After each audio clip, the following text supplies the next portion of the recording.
Assalamualaikum warahmatullahi wabarakatuh.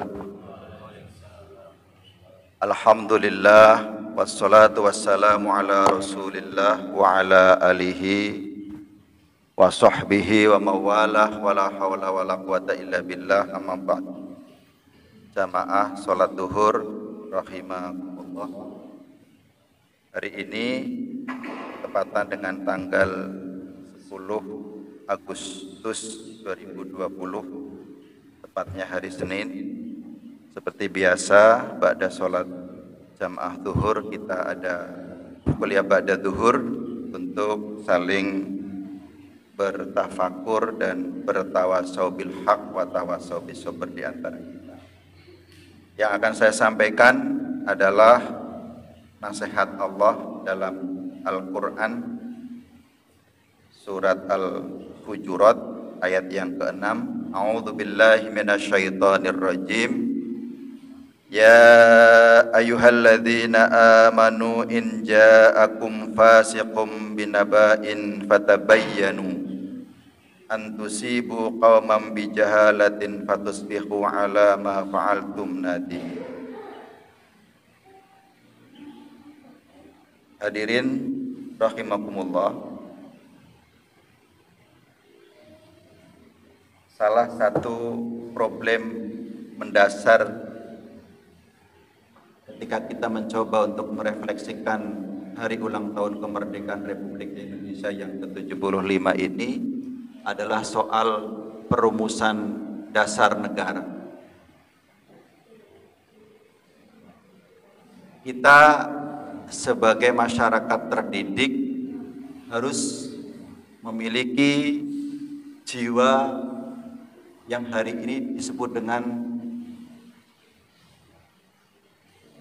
kepribadian ilmiah atau jiwa akademis lah, kira-kira begitu. Nah, salah satu prinsip dan kepribadian akademis adalah bisa melakukan klarifikasi. Bahasa Al-Qur'annya tabayyun. Ini penting saya sampaikan di dalam kita memperingati hari ulang tahun kemerdekaan yang ke-75, karena memang belakangan kita sudah memasuki era fitnah, era hoak, era di mana semua orang sudah bebas bicara semaunya sendiri. Yang sangat saya prihatin adalah ketika siapapun mereka ingin mencoba-coba menghantam Islam dengan pemerintah atau membenturkan antara umat Islam dengan pemerintah. Ini yang saya ingin kita semua melakukan kajian historis atau klarifikasi sejarah. Di tengah-tengah kondisi sedarurat apapun negara, pasti di sana membutuhkan peran besar umat beragama. Bahkan sejak sebelum bangsa ini lahir, karena kita kan punya negara itu sejak tanggal 17 Agustus tahun 1945. Sejak sebelum bangsa ini lahir, negeri ini yang dulu mungkin disebut dengan Nusantara ini sudah dimiliki oleh komunitas masyarakat yang hari ini kita sebut dengan Negara Kesatuan Republik Indonesia. Sejarah ini penting agar siapapun orang jangan merasa paling benar, apalagi ketika Islam diobok-obok kemudian dia dihantamkan dengan pemerintah. Ini perlu saya sampaikan karena di tengah-tengah kondisi yang seperti hari ini sangat punya besar potensi siapapun orang bisa menebarkan hoak, menebarkan berita-berita bohong. Coba kita renungi dulu ayat Al-Hujurat ayat yang ke-6 ini. Ya ayyuhalladzina amanu, hai orang-orang yang beriman. In ja'akum, ketika datang kepada kalian fasikun, orang-orang fasik, bisa orang-orang, bisa komunitas, bisa kelompok, bisa institusi yang mengatasnamakan kelompok-kelompok tertentu, tapi dia fasik. Fasik itu rusak. Fasik itu dia memiliki kepribadian yang batal. Fasik itu kepribadiannya pecah atau split personality. Tidak punya jiwa nasionalis yang utuh, bahkan dia tidak punya jiwa religiusitas yang tinggi. Banyak orang-orang seperti ini yang hari ini seakan-akan dia merasa paling memiliki dan paling berjasa pada republik ini. Jika datang sebuah berita atau kabar atau informasi yang dibawa oleh orang fasik, binabain dengan satu berita, satu informasi, bahkan mungkin disampaikan satu kajian sejarah, ya, maka sikap seorang muslim berdasarkan ayat ini adalah fatabayyanu, melakukan klarifikasi. Kalau dalam dunia akademis namanya melakukan analisis kritis terhadap informasi apapun yang masuk. Kita pernah sebagai bangsa, terutama kalau saya baca sejarah, Muktamar Nahdlatul Ulama tahun 1954 menghasilkan satu keputusan, di sana menetapkan bahwa presiden saat itu, berarti Presiden Soekarno, adalah waliul amri, ya, ad-daruri bisyauqah. Presiden adalah ulil amri yang menjadi kebutuhan dalam masa darurat atau kebutuhan darurat yang harus diakui oleh umat Islam. Ini salah satu keputusan. Sehingga tidak cukup punya alasan siapapun yang anti pemerintahan untuk berbuat seenaknya sendiri. Itu salah satu keputusan muktamar. Bagaimana maksudnya? Sikap keberagamaan kita itu harus tetap memiliki sikap ketaatan kepada umaro. Ulil amri itu adalah pemilik urusan.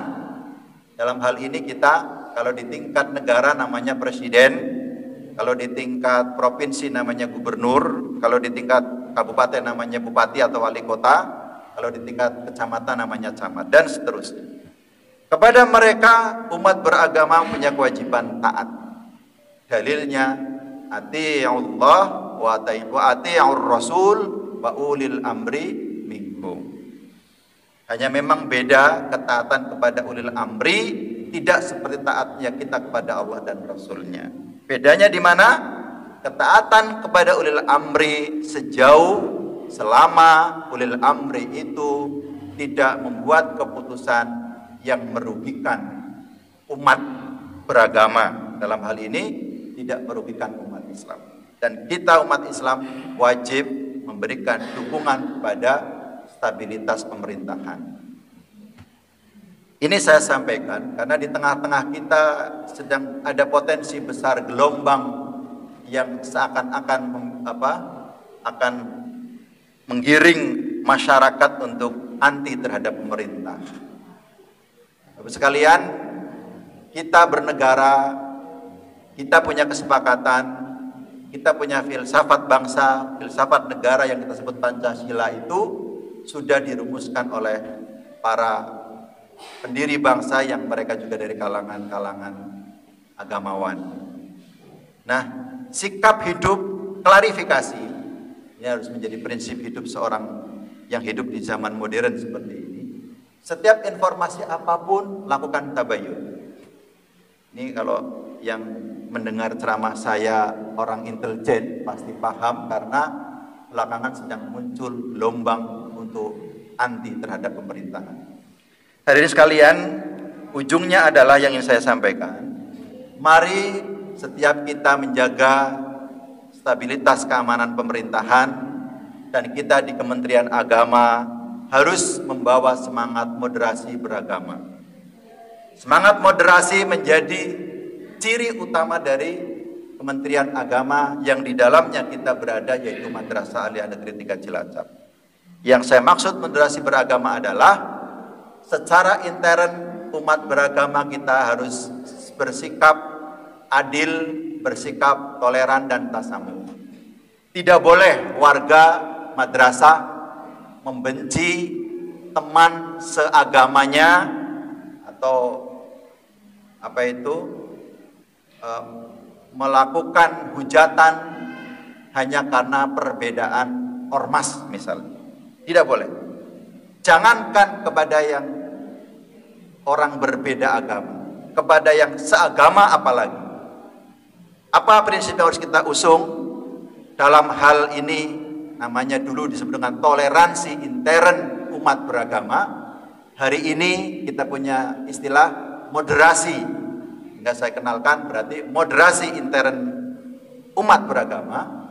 Maka mari Bapak Ibu semuanya jamaah MAN 3 Cilacap, kita berikan sikap tasamuh, sikap hormat, sikap moderat terhadap teman-teman yang seagama, yang mungkin ada sedikit beda-beda dengan kita. Ini prinsip sekali. Karena tidak mungkin kita bicara persatuan kalau kita bicara internal umat beragama saja tidak selesai. Apa jurus yang harus kita pakai? Nata'awanu fima ittifaqna. Mari kita kembangkan kerjasama dalam hal-hal yang kita sepakat.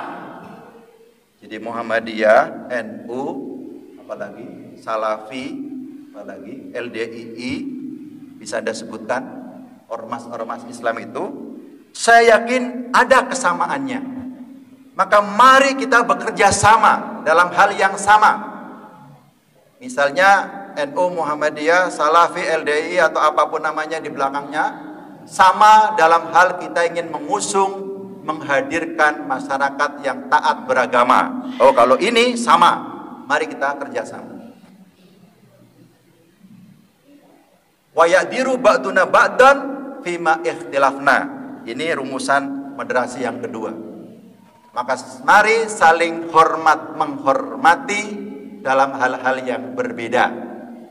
Yang sama kita bekerja sama, yang berbeda kita saling bertoleransi.